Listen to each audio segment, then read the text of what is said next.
किसी से डरने वाले लोग नहीं हैं। लेकिन मैं कहा करता हूं, जब तलवार की धार पे भविष्य टिका हो, थोड़ा संयमित चलना चाहिए। जंग के लिए कोई कविता नहीं पढ़नी है, जंग के लिए कोई एग्जाम नहीं देना है, जंग के लिए कोई परमिशन नहीं लेनी है। हम स्वतंत्र हैं, जिस दिन चाहेंगे उस दिन अद्धावित नहीं देंगे, किसी से परमिशन लेने की आवश्यकता नहीं है। लेकिन हम बार बार कहते हैं, सबको समझना चाहिए, जो लोग उछल कूद करते हैं, क्योंकि आपकी एक गलतियों से 1400 लोगों के भविष्य का बंटाधार हो जाएगा। इसलिए सब्र करिए, इसलिए इंतजार करिए। 15 महीने तो आपने गली गली धम, और जो कहते हैं कि उनके यहाँ चलो, इनके यहाँ चलो, ये कर लो, वो कर लो, या तो आप नादान हैं, या तो आप नासमझ हैं, या तो आप उस आंदोलन में शरीक नहीं रहे हैं जब हमारे साथियों ने झोला लेकर के गली गली कोई मंत्री का, कोई विधायक का आवाज तो उन्होंने छोड़ा नहीं था, जहां उन्होंने 10 टके न दी। क्या मिला? क्या सिला मिला?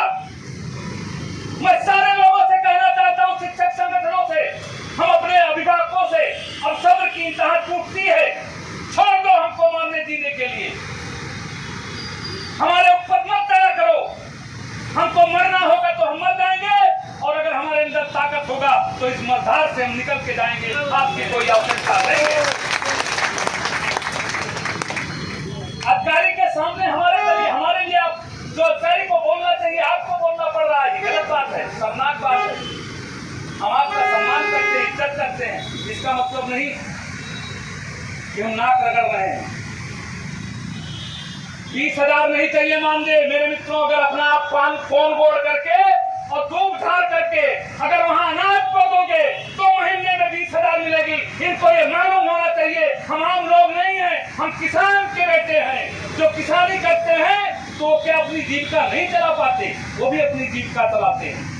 और देश का सबसे सम्मानित अगर व्यक्ति है तो किसान है। उसको अन्नदाता का जो है अलंकरण से किया गया है। और ये कुर्सी पर एसीओ में बैठे वाले लोग ये समझते होंगे कि हमको वेतन नहीं मिलेगा तो मैं मर जाऊंगा। तुमसे ज्यादा सुरखुरू हमारा चेहरा है, तुमसे ज्यादा सुरखुरू हमारे लोग हैं। गलत फहमी मत पालो।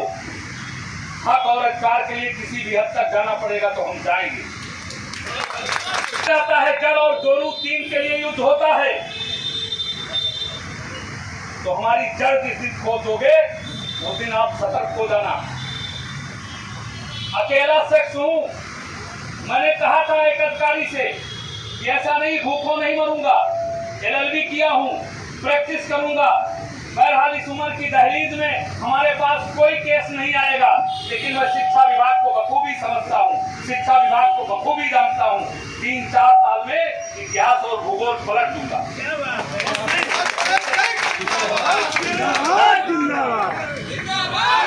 हमसे उसको टकराना चाहिए,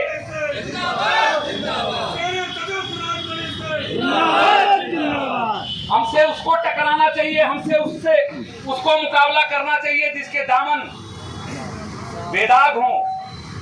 मैंने बताया कोई शिक्षक बस इतनी चोरी कर सकता है कि 10 मिनट से आधे घंटे स्कूल लेट पहुंचे और 10 से आधे घंटे स्कूल से पहले आ जाए, लेकिन एक नमक के डर्रे भर का हम लोग बेईमान के रूप में कहीं दाग हमारे दामन पे नहीं है। और ईमानदारी से पढ़ाते हैं। जिस यूपी बोर्ड का आप ढिढोरा पीटते हैं उसमें ये 1400 लोगों का बहुत बड़ा योगदान है। हम तो आपकी व्यवस्था का सुचारू रूप से संचालन करना चाहते हैं, हम आपकी व्यवस्था को कहीं बिगाड़ना नहीं चाहते हैं। नहीं तो मान्यवर, अगर ये सदर शिक्षक जिस दिन चाक और डस्टर उठाना बंद कर देगा उस दिन 400 विद्यालयों में तुम्हारे ताले लग जाएंगे, तुम सरकार को जवाब भी नहीं दे पाओगे। क्या व्यवस्था कर रखी है तुमने? हम पूछना चाहते हैं। आयोग गौर नहीं कर रहा है। जिस आयोग के गौर न होने से हम लोगों ने तपस्या की है, उन विद्यालयों में तपस्या करके उस विद्यालयों को बचाने का काम किया है। जब प्रबंध तंत्र और जो है आपका विभाग हमको वेतन नहीं दे रहा था, तब भी हम लोगों ने बिना वेतन के पढ़ा करके और आपके ऊपर उपकार किया है। जब हाई कोर्ट ने वेतन दिया, कंटेम्प्ट हुआ, उसके बाद हम लोगों को वेतन मिला। मैंने एक बार भी आपसे उफ नहीं की, लेकिन 25 साल सेवा में लेने के बाद जब हमारी जवानी थी, जब हम कुछ कर सकते थे, तब तो आपने हमको निचोड़ा। और जब आप आज 52, 54, 56, 58 साल की उम्र लोगों की होने जा रही है, तो कहते हो मेरे अंगने में अब तुम्हारा कोई काम नहीं। लेकिन मेरे दोस्तों, लड़ने का हमारा कहने का मतलब है लड़ने का जज्बा पैदा करो। ऐसे कुछ मिलने वाला नहीं है। आप जानते हैं, मैं खुल के नहीं कहना चाहता हूं कौन आपके प्रति वफादार है, कौन आपके प्रति ईमानदार है। मैं आपको एक ही चीज समझाना चाहता हूं। कहावत कही गई है, पक्षी भी अपने दुश्मनों को पहचान लेती है, चिड़िया भी जब पहेलिया को देखती है तो डाल से उड़ जाती है। लेकिन हमको दुख इस बात का है, सदर शिक्षक अपने दोस्त और दुश्मन को अभी भी नहीं पहचान पाई। जानवर चलाते हो, जब देखता है अपने मालिक को हाथ में डंडा लिए हुए, तो जानवर चाहे जितनी हरियाली घास चल रहा हो, उसके बाद वहां से पलट के वापस आने का काम करता है। कौन सा हरियाली आपको देने का काम वो लोग कर रहे हैं जिनके बरगलाने में आप लोग आ जाया करते हैं।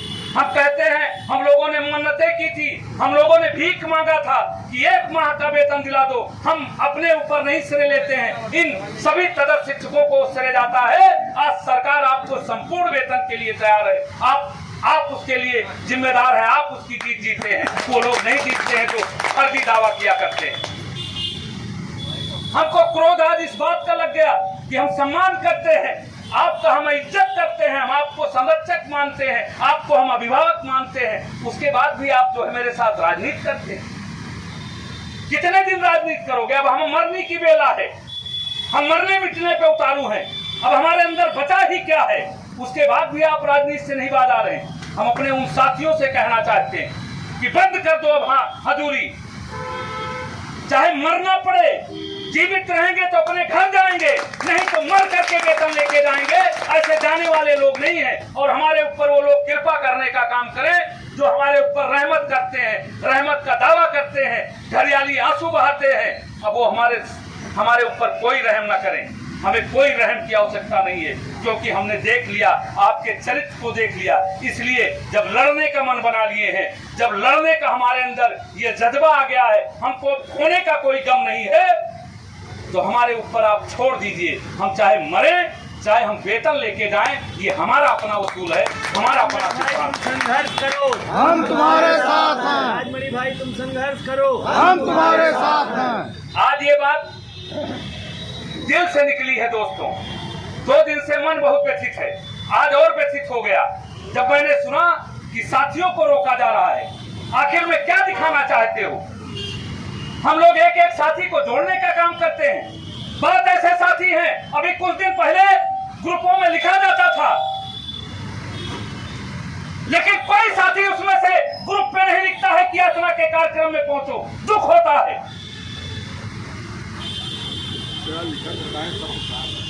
सबका नहीं, कुछ साथी कह रहे हैं जो लिखते थे वो लिख रहे हैं, लेकिन बहुत लोगों ने भी बीच में लिखा। लोगों को कटघरे में खड़ा किया जाता, तदर्थ ही दोषी है। जिम्मेदारी सभी तदर्थों पे छोड़ दी गई। किसको क्या मिला ये सबको पता है। कोई कहे या ना कहे, दिल पे हाथ रख करके ईमानदारी से कहेगा तो सबको पता है। हमारे साथ उसमें से जुझारू और क्रांतिकारी साथी एक गए थे सुल्तानपुर के पंडित चंद्रा के पास, वो बताए नहीं आज तक। उनको बताना चाहिए था कि पंडित चंद्रा ने हम लोगों से क्या कहा। हमको सुनना पड़ा, क्योंकि मैं पूछने गया था पंडित चंद्रा से। हमारे साथ मेरे और साथी उनके साथ थे। लेकिन दुर्भाग्य है मेरे दोस्तों, और राजमणि सिंह कब तक उन शक्तियों से लड़ते रहेंगे? मैं किससे लड़ूं? कितनी ताकत रख लूं? जो सामने शक्तियां खड़ी हैं वो मुझसे कई हजार गुना भारी हैं। लेकिन नहीं, आपकी ताकत और मेरा हौसला है जो उनसे लड़ने को मजबूर कर देता है। और लड़ता इसलिए हूं, अपने लिए, अपने बच्चों के लिए, अपने परिवार के लिए। हम किसी तदर्थ के लिए नहीं लड़ रहे हैं, क्योंकि मेरा भी नौकरी फंसा हुआ है। मैं बार बार कहता हूं, ये 1400 परिवार एक रस्सी में बंधा हुआ है। एक आदमी के गलती करने से वो 1400 परिवार डूब जाएगा, उस 1400 परिवार के दीपक बुझ जाएंगे। ऐसा कोई कदम नहीं उठाना चाहिए। क्या जरूरत है? इतना कहने के बाद रेगुलर बोलने के बाद लोग कुछ न कुछ टिप्पणियां कर ही देते हैं कि ये किया जाए भैया, वो किया जाए भैया। परसों मैंने कहा सब स्वतंत्र हैं जो जो करना चाहे, किसी को मैं बांधे नहीं रखा हूं और मैं जानता हूं हमारी हैसियत क्या है। हमें अपनी हैसियत का कोई गुमान नहीं है। मेरे कहने पे एक आदमी नहीं रुकेगा, वो अपने काम को जो है वो करेगा। मैं कभी मुगालते में नहीं रहता हूं, न मैं किसी साथी को बांधे रखता हूं। मैं जानता हूं मैं स्वयं तनहा हूं, मैं अकेला हूं। तो ऐसी कोई बात हमसे मत करिए, हमसे मत शेयर करिए। जिसको रोड पे उतरना है वो रोड पे उतरे, जिसको विधानसभा में सबसे बड़ा नेता बनना है विधानसभा के सामने मंच लगावे और वहां ललकारे सरकार को सदर्थ का बैनर लगा करके। लेकिन हमको सलाह मत दीजिए। हमने अपनी सलाह और अपना सब कुछ अपने दिल में समेटा है और इस बैनर पे सब कुछ लिख दिया है। याचना हम याचना करने आए हैं, हम याचना करते रहेंगे, हम याचना करेंगे। याचना से कोई दूसरा स्वरूप हमारा परिवर्तित नहीं होगा। जब सारे दरवाजे बंद हो जाएंगे, कह के देख लें। बहुत साथियों ने रोका, मैंने चुनौती दिया है, फिर मैं चुनौती देता हूं। अगर साहस हो तो 2 लाइन लिख कर